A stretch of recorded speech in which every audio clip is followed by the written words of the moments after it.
Bonjour à tous et bienvenue sur ma chaîne La Bibliothèque d'Emilia. Aujourd'hui, on se retrouve pour une petite vidéo. Je l'ai beaucoup vu passer sur la sphère anglophone et j'ai vu 2-3 personnes le faire aussi sur la sphère francophone du booktube. Il me semble que Aurélie en avait fait une il y a quelques temps, l'année dernière. Et j'avais très envie de lire avec vous les pires avis de mes livres préférés, histoire de me faire bien mal au cœur, de rigoler un petit peu. Donc c'est ce que je vous propose aujourd'hui. On va commencer avec le livre des livres. Livre qui a tout commencé pour moi en fantasy adulte. Vous le savez, je vous en parle tout le temps de l'Assassin Royal. Donc écoutez, on va lire les pires avis du premier tome de l'Assassin Royal. Je me munis de mon ordinateur et let's go.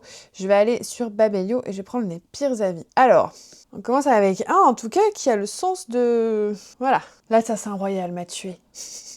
Fitz, un garçonnet de 6 ans, apprend qu'il est le fils du prince Chevalerie lorsque son grand-père maternel le dépose sans ménagement devant les portes du château. Que son aristocrate de père nourrisse son bâtard, foi de paysan. Déjà, c'est drôle.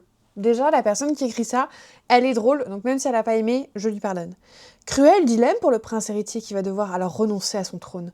Pour autant, on ne souhaite pas entendre parler de l'enfant, qui lui rappelle amèrement l'impossibilité pour sa femme d'enfanter. Alors vous inquiétez pas, sa femme c'est Patience, et elle considère Fitz comme son fils. Donc en fait, il n'y avait pas de problème. Je sais pas pourquoi la chevalerie, il en a fait toute une histoire, mais il n'y avait pas de problème. Alors l'éducation de Fitz le bâtard sera confiée à Buric, le maître d'écurie, avant que le roi subtil, le grand-père paternel du garçon, décide de lui donner une éducation princière dans un but très précis. En faire un assassin au service du pouvoir. Oh, en vrai, c'est bien résumé. Alors, la vie en lui-même. Ce roman de fantasy est le tome 1 de l'apprenti assassin de la série intitulée L'Assassin Royal. En tout, incluant ce premier tome, et il y en a 13, il y en a plus que ça. Pour ma part, je m'arrête là, tant j'ai peiné pour en arriver au bout. Alors là, j'avoue, si jamais t'as eu du mal, arrête-toi là, ça sert à rien d'aller plus loin. N'étant pas une adepte de fantasy, c'est un univers que je ne connais pas.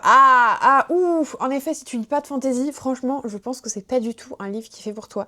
Mon cœur reste donc ouvert. Surtout qu'en plus tu mets de ce fait ma critique vaut ce qu'elle vaut. Tout d'abord, je reste hermétique à l'ambiance médiévale. Alors, c'est un petit peu le but de la high fantasy, donc encore une fois, je pense que tu n'es tout simplement pas la cible, et tu as l'air de le dire toi-même. Tu fais ta critique avec beaucoup, je trouve, de retenue, entre guillemets, et je trouve que tu es très modéré dans tes propos. J'aime beaucoup ta critique, finalement. J'aime beaucoup, en fait, finalement, cette critique.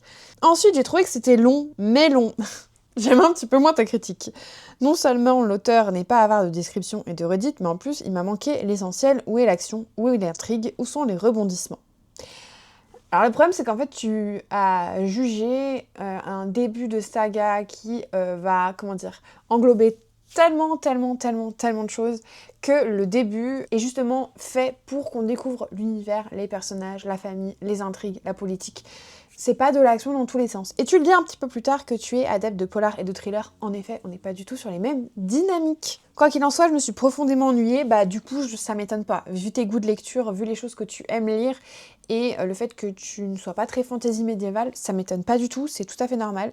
Heureusement que tu t'arrêtes là, parce que sinon tu t'infligerais vraiment des choses pas terribles. Sans compter que je n'ai absolument rien ressenti pour les personnages. Alors là, on va pas être d'accord par contre. Tout tourne autour de Fitz. C'est le but. Bref. Après, voilà, je trouve que ta critique, en fait, finalement, est géniale, parce que tout en indiquant les choses que tu n'as pas aimées, et en effet, du coup, je comprends pourquoi tu n'as pas aimé ce livre, puisque tu n'aimes pas toutes les choses qui caractérisent ce livre. Donc forcément, c'est pas pour toi, mais je trouve que tu le fais avec beaucoup de respect et beaucoup d'humour, donc j'aime beaucoup ta critique. Merci beaucoup, Galim. Voilà. On va lire une autre critique que j'ai déjà prélue, et que je sais qu'il va déjà me faire du mal, qui du coup, elle est beaucoup plus sanguine.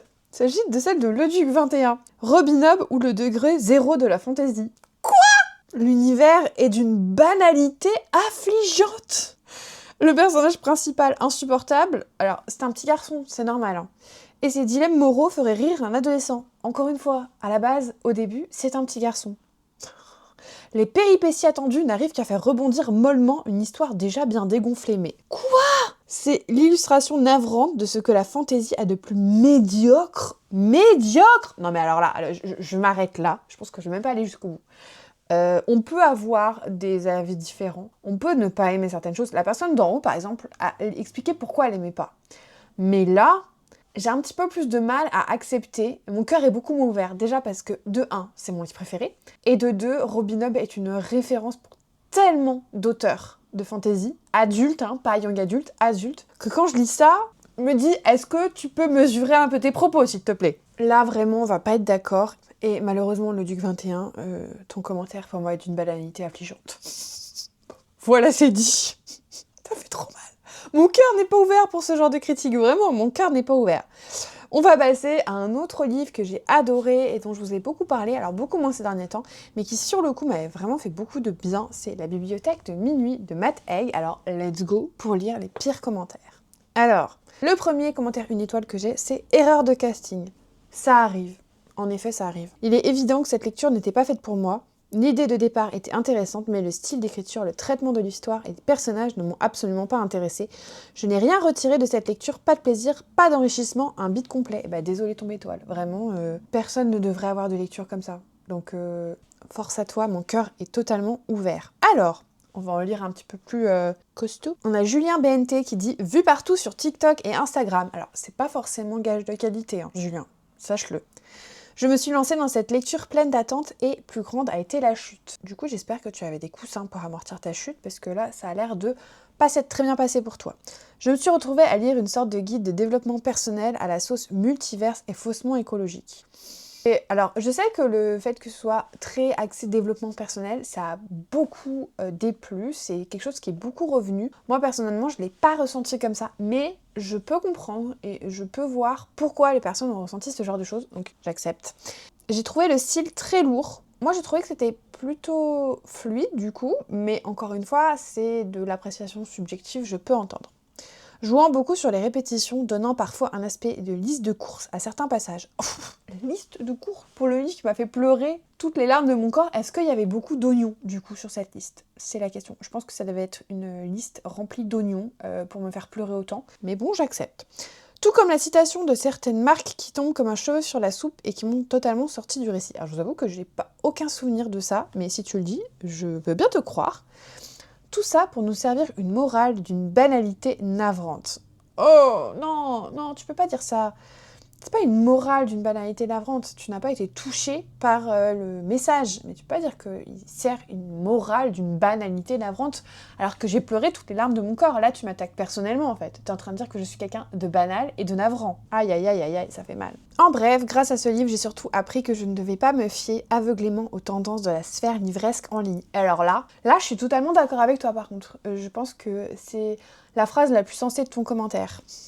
Et si je ne devais résumer le livre qu'en une seule phrase cliché, ce serait, attention spoiler, ne rêve pas ta vie, vis tes rêves. Alors là, on est d'accord mon gars. On est fortement d'accord. Que dire? Alors, je le dis, je l'ai pas dit au début de la vidéo, je prends ça avec beaucoup d'humour. Si jamais vous êtes l'auteur de ce commentaire et que je suis en train de vous clasher, c'est pour rire, d'accord? Je m'attaque pas à vous personnellement. C'est pas parce que vous n'avez pas aimé mon livre préféré que je vais en faire tout un caca nerveux. Clairement, il y a d'autres choses plus importantes dans la vie. Mais du coup, j'essaye de lire avec un petit peu d'humour et de répondre au clash. Ne vous inquiétez pas, je le fais avec beaucoup d'humour et c'est 3e degré. Vraiment, je préfère le préciser. On ne sait jamais. Un autre livre que j'ai adoré, c'est la saga des détectives du Yorkshire. Donc bah écoutez, on va aller voir si on a des mauvaises critiques. Il y en a 4. On va regarder ça. Alors, on a Véro qui nous dit « Je n'ai pas le temps à perdre pour des livres que je peine à lire dès le premier chapitre. » On est bien d'accord Véro, je suis tout à fait d'accord avec toi. Et j'aimerais bien vous lire un autre commentaire d'une autre Véro qui dit « J'ai abandonné ce roman après 50 longues et douloureuses pages. Des dizaines de personnages, une impression d'ennui profond alors que j'en attendais beaucoup. » Alors des dizaines de personnages dans du Cozy Mystery, c'est normal. Pourquoi? Parce que je suis en vacances en Angleterre et j'avais envie de lire un livre de ce genre. Bref, j'abandonne. Je salue vraiment l'initiative. Moi aussi, si j'étais en Angleterre, j'aurais très envie de lire un livre qui se passe là-bas. Ça tombe bien, j'en ai plein dans ma pile à lire. Mais le plus drôle, en fait, il me fait beaucoup rire ce commentaire, c'est Edith, quelques mois plus tard.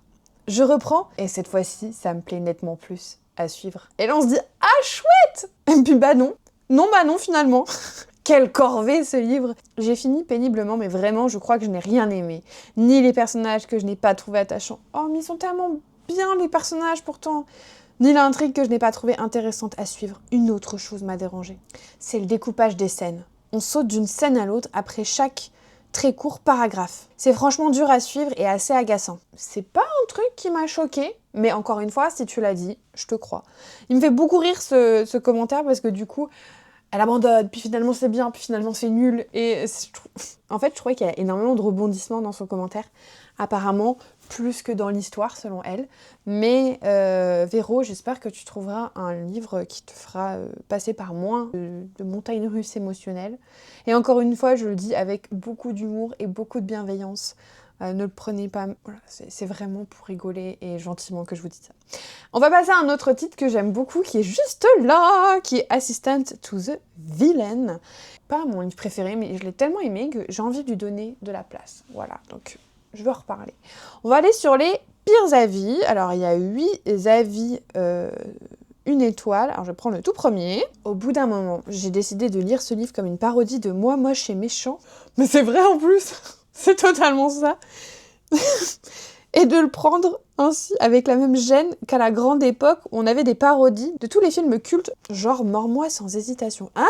Non, abuse pas, abuse pas. N'ayant pas été influencée par le BookTok, j'ai découvert le livre par hasard dans une des grandes enseignes de la culture. Pris le livre parce qu'il avait l'air rigolo. Il l'était, et il l'est toujours.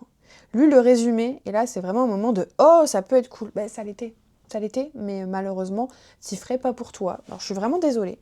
And it was not. Évidemment, sinon tu n'aurais pas mis un roman 1 étoile. Le roman essaie d'être drôle, sauf que ça me fait l'effet d'humour d'une rédaction de 3e. Forcé, circonstancié, mais qui sort de nulle part.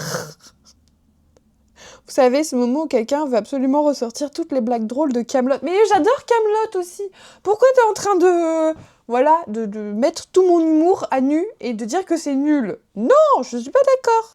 On dirait vraiment une fanfiction. Ah, mais non, non, non, je peux pas te laisser dire ça. Non, non, non, non. Je vais arrêter là parce que je vais prendre un autre commentaire de Sœur de Lune qui nous dit « J'ai éprouvé un malaise quasi constant pendant cette lecture. Le genre de malaise qu'on ressent quand on accompagne un pote à une soirée et qu'il en fait trop, drague la petite amie de l'autre et saute sur le canapé en criant avec ses chaussures en criant « C'est moi le roi !» Alors, Sœur de Lune, je suis désolée, mais on n'a pas les mêmes potes, parce que moi, j'ai jamais eu un pote qui a fait ça, mais voilà, c'est tout. Ce roman essaye tellement d'être drôle sans jamais y parvenir, on se retrouve plus souvent à rire de lui qu'avec lui. Je suis pas d'accord. Evie, la protagoniste, est gênante, mais non ! Et le vilain est un cliché concentré de YA romantasy. Surtout, ce n'est pas du tout un vilain, juste un émo dark boy incompris qui fait une crise d'adolescence alors qu'il a quasiment 30 ans. Cette phrase est très vraie, mais c'est ça qui rend le bouquin très drôle en fait. Mais c'est très vrai. J'ai trouvé le twist final et le passage des révélations incohérents, peu crédibles et nanardesques. J'ai mal. Même sur le plan narratif, ce bouquin est un cauchemar claudiquant. Les événements sont dépeints de façon parodique et s'enchaînent très vite. Ce qui est un peu gênant, c'est que j'ai l'impression que ton commentaire aussi essaye d'être drôle. Bon, il l'est en partie, mais attention, il faut toujours balayer devant sa porte. Aucune idée ne fonctionne et rien n'est original. Je suis assez stupéfaite de voir quel point aucun des choix faits par l'autrice ne sont bons. On dirait presque que c'est fait exprès. Oh ! Pourtant, le principe de base est très prometteur. J'aimerais lire quelque chose reprenant ce même principe entre les mains d'une personne compétente, sachant écrire correctement. Merci pour elle. Bon, c'est drôle, en vrai. En vrai, ton commentaire est drôle. Mais encore une fois, lui aussi se veut drôle et en fait peut-être un petit peu trop. Bon, allez, on va passer à un autre livre. Il s'agit des Portes perdues de Shannon McGuire. Voilà. Livre absolument incroyable. Et je vais prendre le premier avis qui est de Tom Kaz et qui a 0,5 étoiles sur 5. Ouch. Ouch. Alors, qu'est-ce que nous écrit Tom ? J'ai trouvé ce livre aussi incongru qu'un flan à la pistache. Quand on le voit, on se dit que ça peut être cool, mais en fait, non. Alors, excuse-moi, mais qu'est-ce qui est incongru dans un flan à la pistache ? Je ne vois pas. Du coup, j'ai l'impression que ton commentaire est plus incongru que le flan à la pistache. Je dis ça, je dis rien. Le style est assez faible et l'histoire pas assez développée. Ce roman est peut-être plus à conseiller à un public jeune. C'est une nouvelle, donc forcément, c'est assez court. Et je trouve qu'au contraire, c'est une autrice qui arrive en peu de pages à donner énormément et c'est ça qui m'a plu dans cette saga. On a affaire à une histoire assez linéaire, sans aucun rebondissement. Alors là, je peux pas te laisser dire ça. C'est tout l'inverse. Les personnages sont ultra stéréotypés et sans humanité. Quoi ? Sans humanité ? Tu rigoles ? Mais c'est une blague ? Non, non. C'est une série de livres qui prône l'inclusivité, je peux pas te laisser dire ça. Ça, c'est non. On va lire un autre commentaire d'Ackerman qui dit « Un livre absolument sans intérêt. Je pensais être plongée dans un monde fascinant de style Harry Potter, Narnia, Alice au Pays Merveille, mais pas du tout. On dirait une mauvaise fanfic, 3 petits points. Je vous laisse deviner la suite. Le résumé est très accrocheur, mais le livre ne tient pas ses promesses.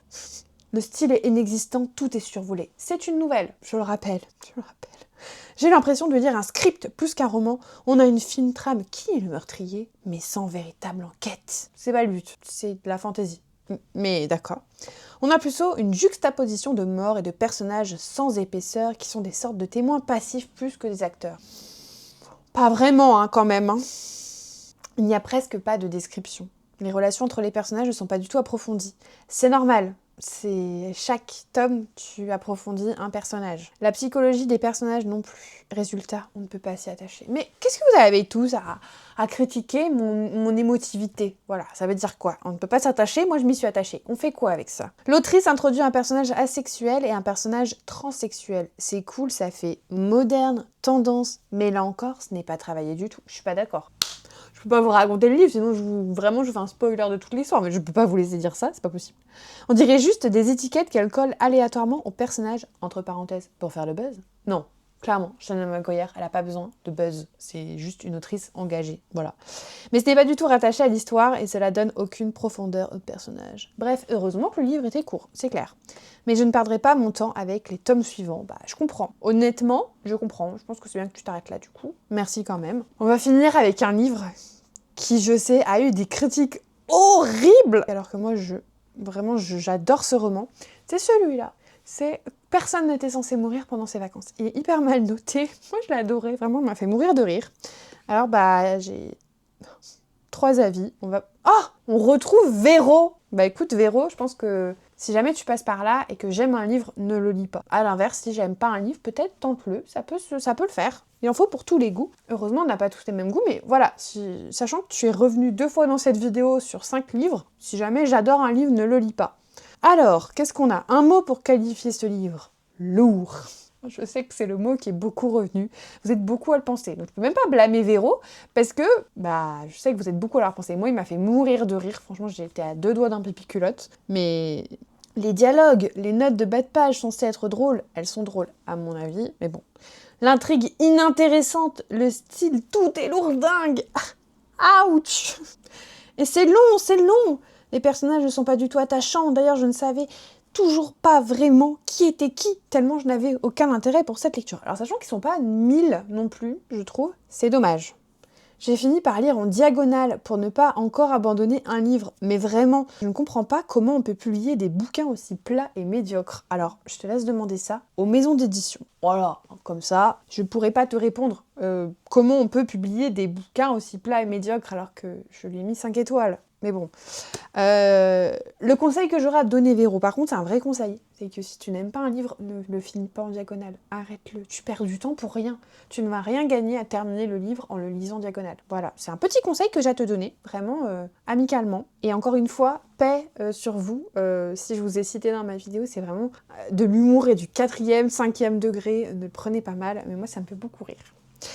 Alors, on a Livre en Chant qui a également mis 1 étoile.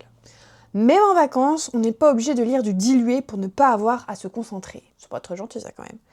En plus de remplir des pages en étalant des phrases inutiles, il y a trop de condescendance à accepter ces tendances aux apparences physiques de personnages sans consistance. Condescendance, tendance, apparence, consistance. C'est une très jolie phrase qui rime musicalement, mais ça veut rien dire. Mais bon, c'est pas grave. Personne n'était censé mourir d'ennui pendant ses vacances. Alors ça c'est vrai, c'est dommage. C'est dommage pour toi, alors qu'il y a tant de livres si bien écrits, conseillés par des libraires qui savent faire leur métier. Alors là, c'est une attaque personnelle, ma grande. Alors je sais pas si tu as une grande ou un grand. Alors là, c'est une critique clairement visée contre moi. Alors pas contre moi, mais contre les personnes qui ont aimé ce livre sur Internet et qui en parlent. Écoute, moi, je n'ai qu'un conseil à te donner, c'est de ne pas écouter les réseaux sociaux et de lire ce que tu as envie de lire et surtout de te faire conseiller par des libraires. Ça, je suis tout à fait d'accord avec toi, c'est bien.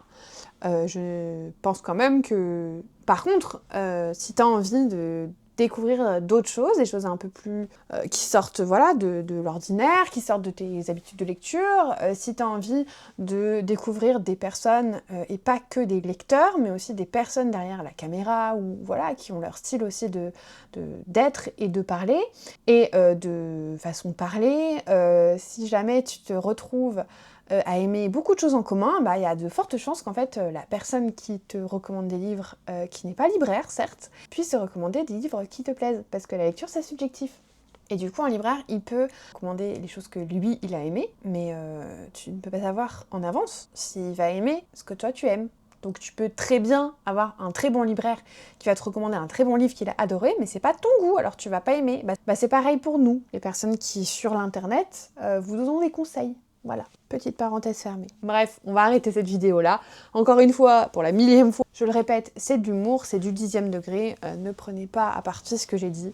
Même moi, ça m'a beaucoup fait rire de lire les commentaires. Et j'espère que ça vous a plu. Si vous êtes toujours là, n'hésitez pas à mettre un petit emoji étoile. Si vous n'êtes pas encore abonné, n'hésitez pas à le faire. Si vous souhaitez me soutenir gratuitement, un petit commentaire, un pouce en l'air, ce serait extrêmement bénéfique pour la chaîne. Je vous remercie de votre soutien constant. Et moi, comme d'habitude, en attendant la prochaine vidéo, je vous souhaite de merveilleuses lectures et je vous fais des bisous!